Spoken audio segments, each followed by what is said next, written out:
Hello guys, how are you? I'm Hardeep Singh. Welcome back to your own YouTube channel. IELTS updates and recent exams. For more updates related to recent IELTS exam writing test topics, listening, reading, practice test, and speaking, you got guesswork. Please guys participate in everyday listening and reading practice test to achieve your desired band score in your actual IELTS exam. Please hit the like and subscribe button. Press the bell icon for the upcoming notifications. Don't forget like, subscribe and share my YouTube channel and my Facebook page, IELTS updates and recent exams. Now turn to part 1. You will hear a woman being interviewed by a market researcher in a health club about her membership of the club. First, you have some time to look at questions 1 to 5.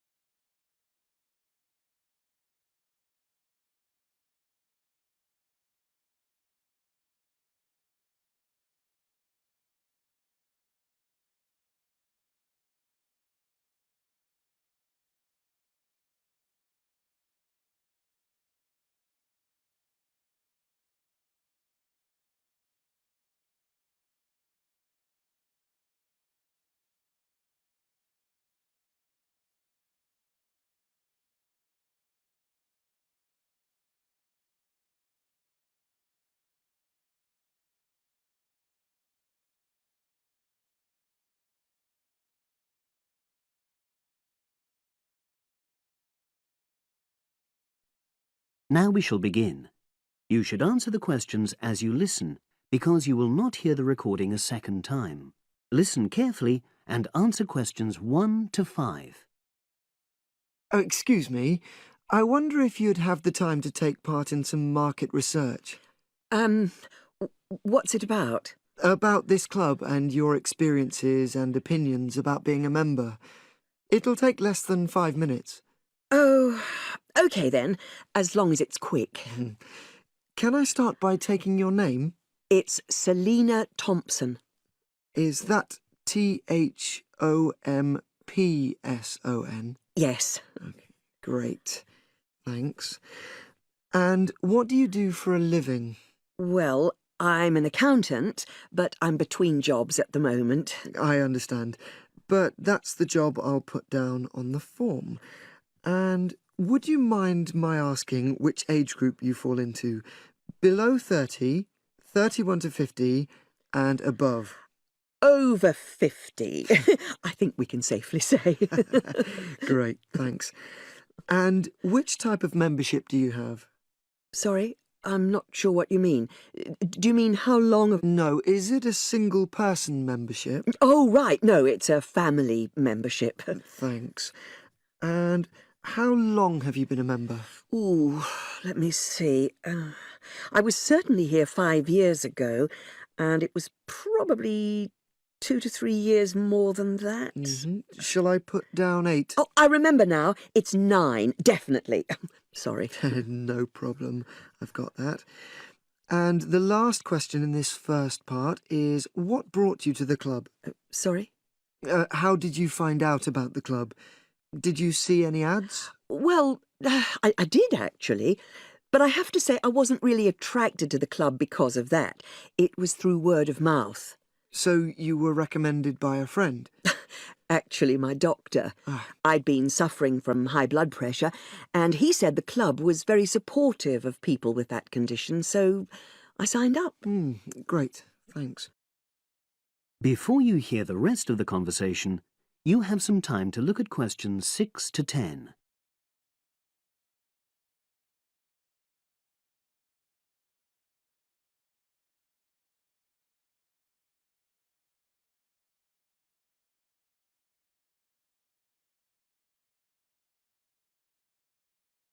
Now listen and answer questions 6 to 10. Now, for the second part of the form, I want to ask a bit more about your experience of the club. Sure. How often would you say you use the club? It varies enormously, depending on how busy I am. Of course. But on average, per month? I'd say it averages out at twice a week. OK, so 8 on average. Yeah, and 4 of those are aqua aerobics classes. That leads me to the next question. Would you say the swimming pool is the facility you make most use of? Fair to say that, yep. Right, thanks. And are there any facilities you don't use? One area I realise I've never used is the tennis courts. And there's one simple reason for that. You don't play tennis? Actually, I'm not bad at it. Oh. It's that I'm not happy having to pay extra for that privilege. Ah, right. I've made a note of that. Thanks. Now, in the last section, are there any suggestions or recommendations you have for improvements to the club? Only about health and fitness? Anything at all? Well, I'd like to see more social events. It isn't just a question of getting together for games or classes, but other things, you know. Yes, sure. And another thing that I was thinking when I had my yoga class in the gym last night, we were all sweltering in the heat, was that I think they should put in, or, you know... air conditioning. That's exactly what I mean. The rooms are really light and well designed, but they do need proper installations. Sure. Well, I've made a note of that. Good. So, is there anything else you'd like to suggest? About quality of service, for example? Oh, everyone's very nice here. They couldn't be more friendly and helpful. Oh, but I tell you what, it's a shame the restaurant isn't open in the evening on Saturday, and Sunday as well, for that matter. Oh. So the club should... open it later on those days. OK. Well, thank you very much. That's all the questions I have. That is the end of Part 1. You now have 1 minute to check your answers to Part 1.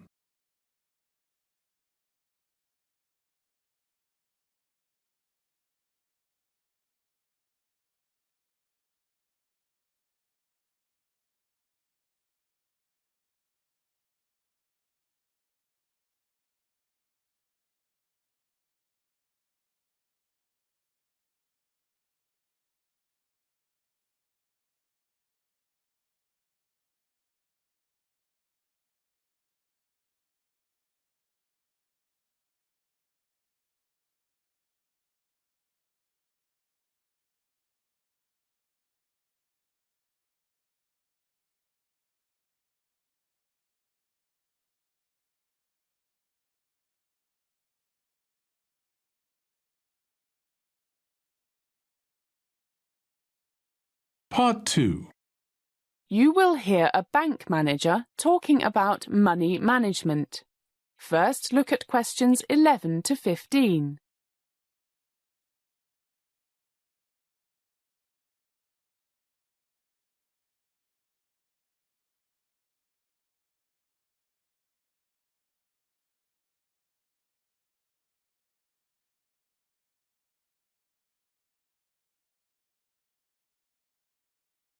As you listen to the first part of the talk, answer questions 11 to 15.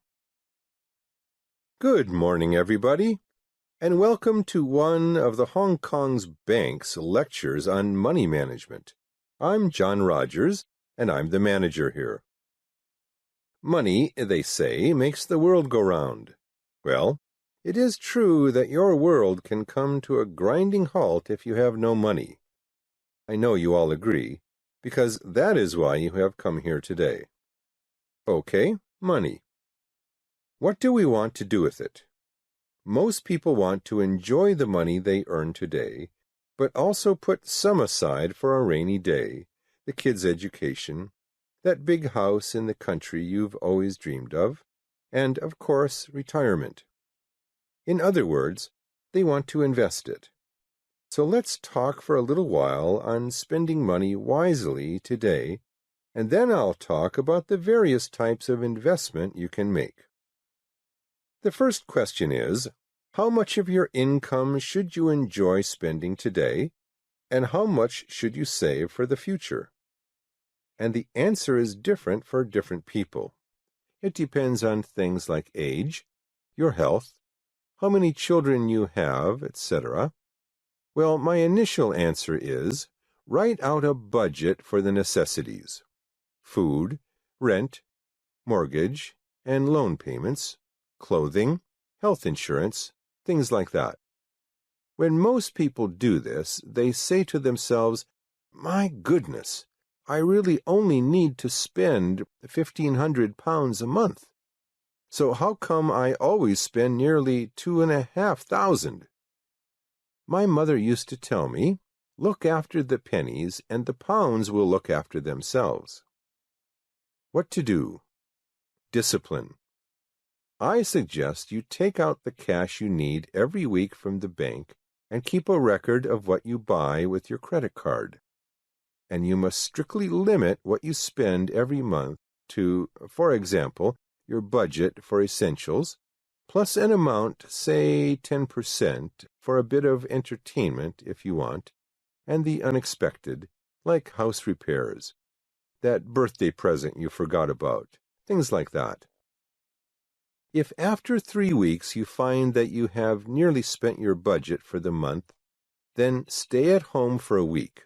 No fancy restaurants or drinking with the boys. As they say, there's no free lunch. As the talk continues, please answer questions 16 to 20.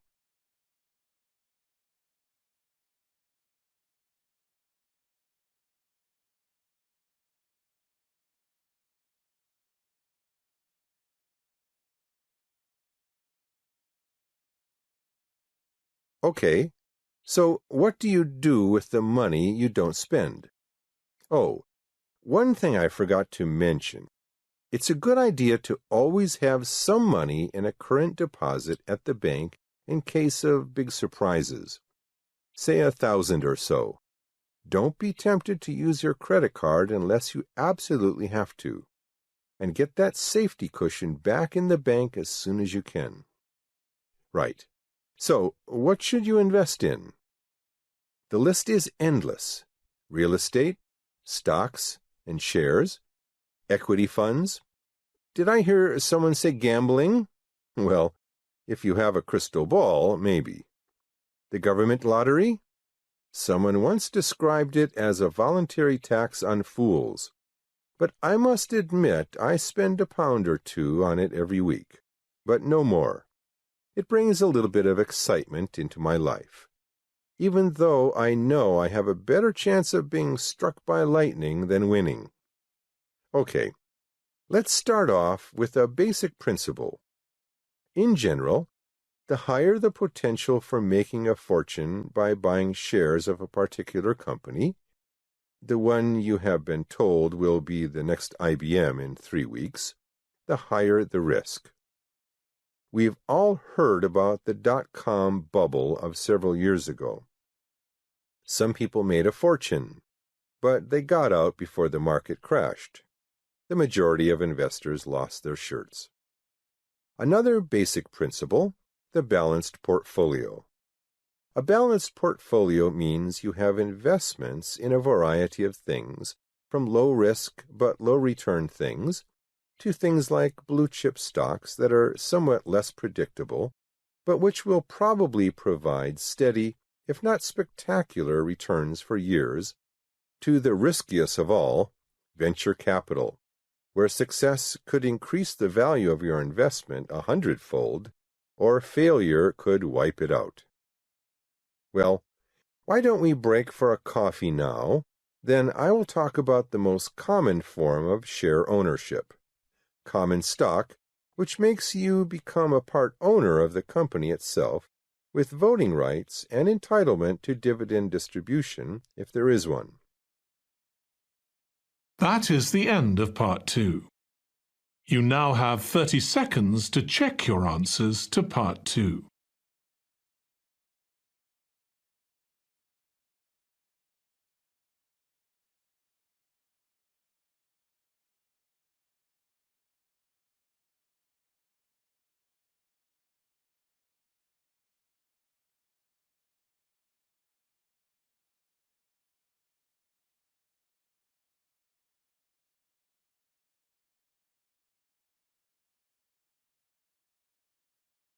Part 3. You will hear a conversation between two students and their professor discussing an essay. First, you have some time to look at questions 21 to 26.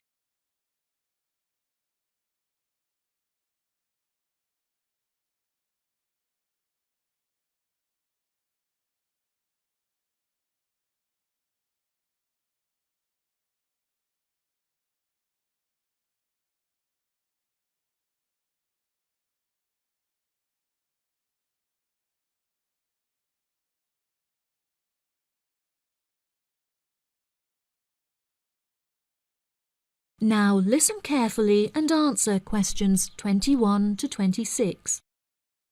For next week, I'd like you to undertake a piece of research in preparation for writing your final essay. In order to gain top marks, you must include a range of primary, secondary, and tertiary sources. Are there any questions? Yes, Professor, I have a question. We haven't yet covered how to undertake this sort of research in much depth, and I'm a little unsure of what you want us to do. In telling us to include primary sources, do you mean you want us to design and distribute a questionnaire, analysing the results? You could design a questionnaire, but you'll soon find that distributing a questionnaire on such a large scale is somewhat troublesome. We couldn't possibly expect you to do it effectively as an individual university student without the necessary resources. No, ideally, I would like you to form 1 or 2 focus groups and interview them. This will provide you with a more qualitative approach.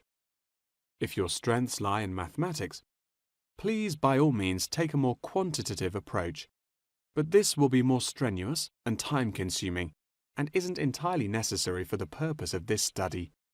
Professor, you haven't told us what our project is about. Do we get to choose our own topic based on the previous study? No, I'm afraid not. This will be a strictly Australian study. However, you can choose which angle you'd like to take, so long as it remains within the realm of anthropology. Does anyone have any questions specifically about the formation of the focus groups? I'd had several emails about this, and I'd like to address it now. My study is related to growing up in Australia and the question of nature versus nurture. I've gathered more than 200 school children who would be happy to participate in a focus group. Do you think we'll need to include that many participants in a focus group? Blimey, Douglas, well done for finding that many willing children. But you definitely don't need that many for the study you're going to undertake. I'd say you need no more than 5 children per group, and no more than 3 groups, so 15 children altogether. You definitely need to control the group size in order to generate a meaningful dialogue. OK, if it's useful, I'll try and do it. I appreciate your enthusiasm for the project, but there are plenty of different ways to gather data. And I'm sure that if you look hard enough, you'll find someone who has conducted almost the exact same research in the past. My advice for you is don't be too ambitious and try to include as much information about various people or sectors. For those who haven't ever collected original data before, what do you suggest we do? I would suggest that you read accounts from other people who have undertaken such research, to see what advice they can give. I would also encourage you to read Chapter 8 in the course textbook, which should give you a good introduction to collecting data. Moreover, you should try to practice using the data table provided in your course handbook. By now, you should have read at least 6 or 7 books giving quite detailed instruction on how to go about collecting data. Professor, I don't know about everyone else, but I'm having trouble reading the books. I had a really big assignment for another course, and I've been spending all my time on that. Jane, have you read all the books the professor mentioned? Well, my trouble is getting hold of the books. I've been to the library several times, but all the books are out. Sounds like you should have started borrowing books a bit earlier. Yes, I should have. But I got several ones from my friend a couple of days ago, I just skimmed through them and don't remember a lot of the information. Before you hear the rest of the conversation, you have some time to look at questions 27 to 30.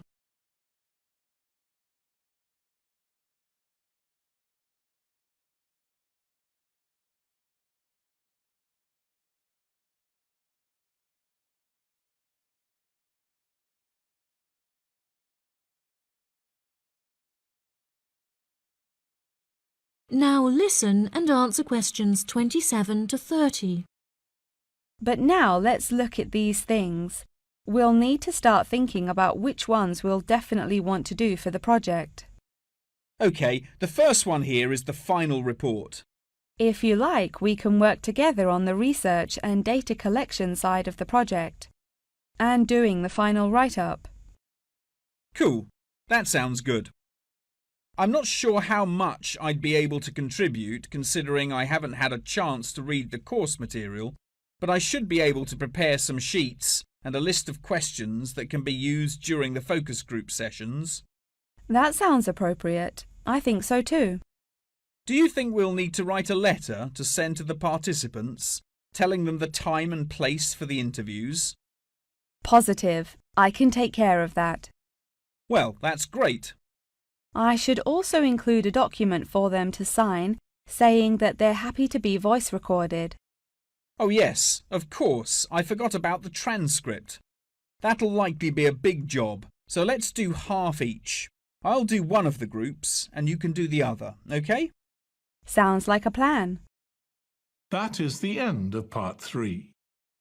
You now have 30 seconds to check your answers to part 3.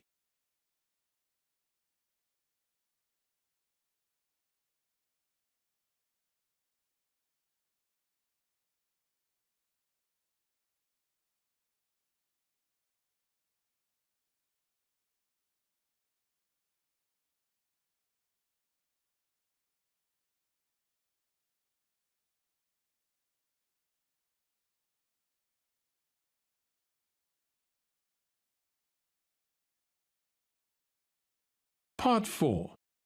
You will hear a talk on the research of the graphical symbol. First, you have some time to look at questions 31 to 40.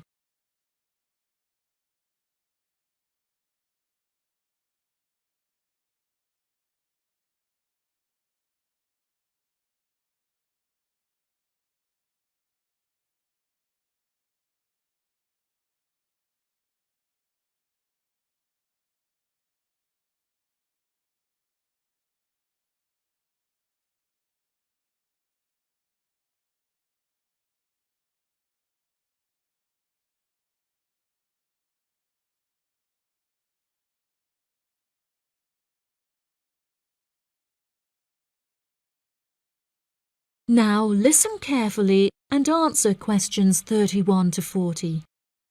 Good morning, everyone. Today I'm going to talk about the graphical symbol. A graphic symbol is a written symbol that is used to represent speech, such as those used in the Greek alphabet.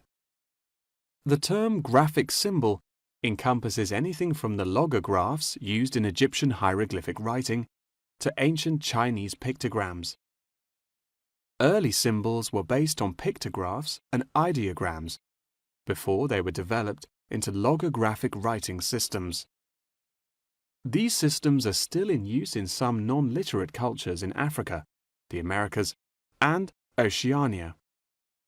Indeed, elements of pictography are still found in modern Chinese characters, and it is often an interesting exercise to trace the origins of some Chinese characters. Pictographs remain in common commercial use today as signs, instructions, or statistical diagrams. Road signs and public toilet signs, and even flat pack assembly instructions utilizing pictures, are considered pictographic. Ancient graphic writing systems provide researchers with a wealth of knowledge about past civilizations. In 1799, one of the most important historical discoveries was made by accident when members of Napoleon's expedition to Egypt found a stone in Rosetta that exhibited 3 different scripts. The stone, now known as the Rosetta Stone, was studied in significant depth by scholars and was first deciphered by Frenchman Jean-François Champollion in 1822. He was able to correctly determine the phonetic values of the symbols, and later research has confirmed his findings. In many of these symbols, lines are used to portray a multitude of meanings, and knowledge and understanding of these lines holds the key to comprehension of graphic writing systems. A key moment in the history of communication was the invention of the camera obscura, or camera.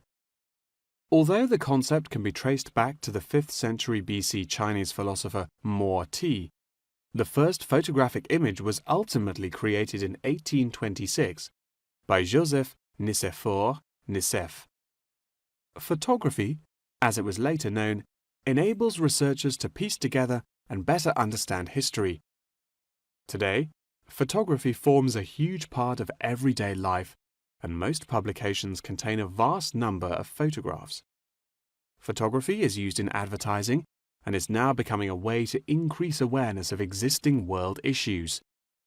For example, animal welfare charities are increasingly using photography to advertise animals that are at high risk of endangerment. Charity workers are sometimes flown to far-flung locations to document the suffering endured by high-risk animals in an attempt to raise human awareness of their consumption activities and how they impact others. One recent high-profile campaign was undertaken by attaching a camera to the foot of a bird in order to obtain photographs of the animals in their natural habitats and understand how often they come into contact with human waste. A soon-to-be-released documentary about the suffering of animals on Midway Island shows the full extent to which human consumption is harming animals thousands of miles away from us.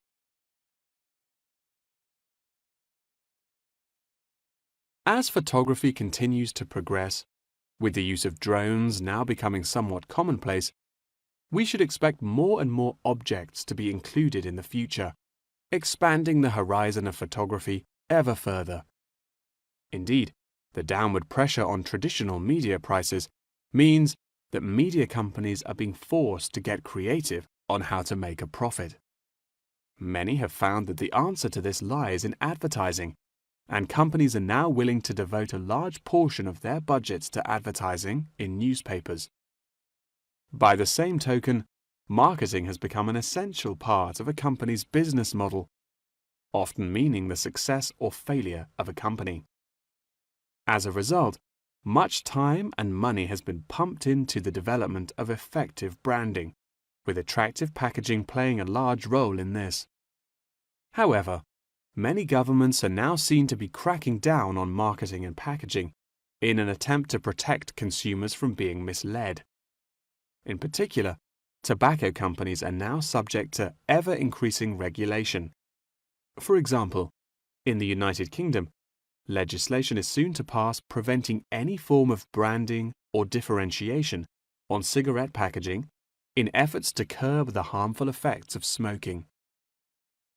Finally, one must not forget the fundamental role that graphic writing systems have had to play in mathematics. Graphs, icons, and diagrams often form the very basis of these branches of academia. Indeed, one needs to look no further than chemistry's periodic table to see a perfect example of graphic writing systems in use today. That is the end of part 4. You would now have 10 minutes to transfer your answers to the answer sheet.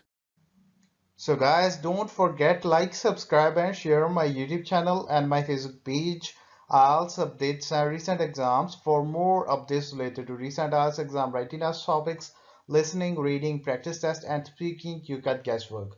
Please guys, participate in everyday new IELTS listening and reading practice tests to achieve your desired band score in your actual IELTS exam. For more IELTS material, visit my official website www.ieltsupdatesandrecentexams.com. The link is given below in the description. If you need PDF files of latest IELTS material, then please join my Telegram channel. So guys, please write your score below the comment section. Again, thanks for listening. God bless you all guys. Stay tuned, stay safe.